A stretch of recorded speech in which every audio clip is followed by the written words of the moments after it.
What is up, guys? It's Cliff here. So around August, I've actually been wanting to do a desk setup tour for you guys, but because I've been moving around for the past few months, I couldn't really give a proper desk setup tour anyways. But now that I have a steady place where I can do it, this is the 2016 desk setup tour. So this wouldn't be a desk setup tour if I didn't talk about the desk. This is some sort of IKEA desk. I'll leave a link to this or something similar in the description below if I do find it. But this is a full metal frame with a wooden tabletop.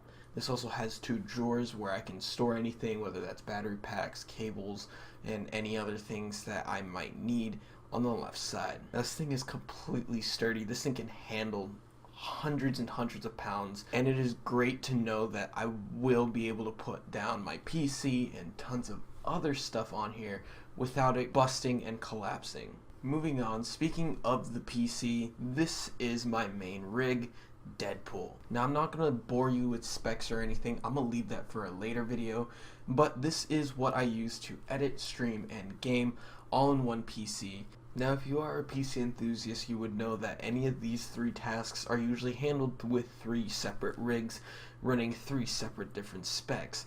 But if you're anybody like me who really doesn't have the money to build three separate rigs, nor the room size to do so, you're okay with at least making one big rig that can do at least all three at a decent pace. Now, where I sit my ass on in order to do any of my video games or editing, I have to be in some sort of seat. And this black and red gaming seat right here, you might have never heard of it, but it's called Inland.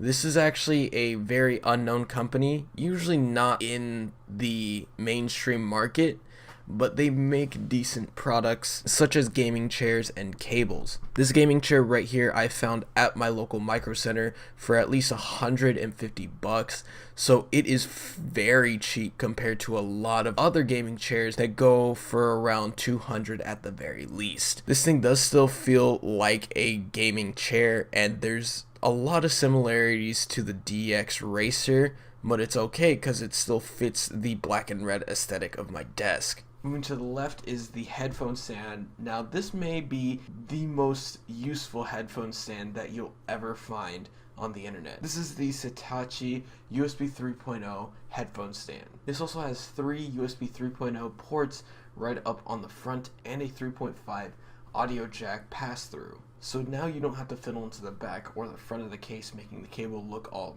messy, but you also have three more USB 3.0 ports just for some wireless adapters, USB sticks, and maybe a Wi-Fi adapter. Next up is the monitors. These are Acer monitors. These are both LCD, LED, 1080p 60Hz monitors. They get the job done. 60Hz is just enough to be at that nice sweet 60 FPS spot for gaming and as well as recording. So I do rock two of these just so that one will be able to run my game in a full screen or windowed mode, while the other one will be able to capture it and I'll be able to see my OBS and Twitch chat on the second screen.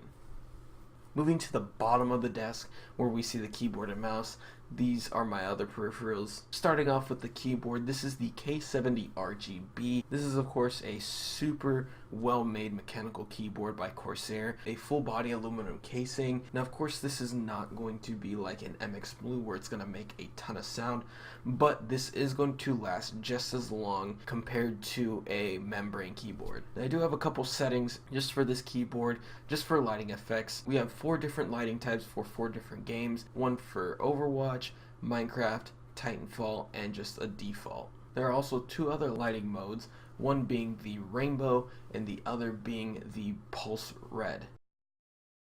Right from there, let's talk about the mic. I use a blue mic. The blue mic is something that I've been using for quite a long time now, and it still holds up compared to like a Blue Yeti.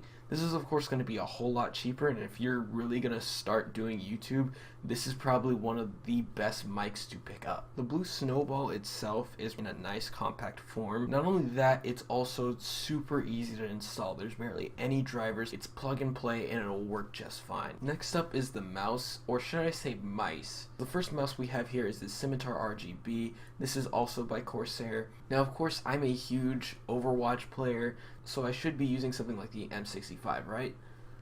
Well, not exactly. Although yes, I do play a lot of FPS games, and that the Scimitar is more targeted towards MMOs and MOBAs, this is something that I actually do use at a constant basis in order to help me switch scenes in OBS.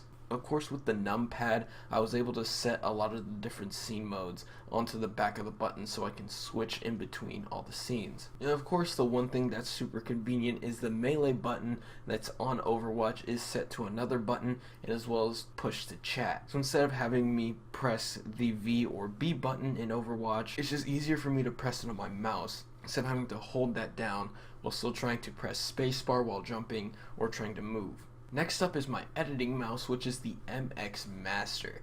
Now this mouse is really great for when you're in Premiere Pro and you need to side scroll within the app or in your timeline. It makes for a great editing mice. And that's it. That's the desk setup of 2016. Thank you all for watching. Of course, leave a like on this if you liked it, disliked it if you dislike it, leave a comment down below for what you want to see next on the channel. And of course, if you want to support the channel, bookmark my affiliate link to Greenman Gaming so that you can buy cheap games, but at the same time give me a small kickback for every purchase. Thank you guys so much for watching. My name is Glyph, and I'll see you guys later.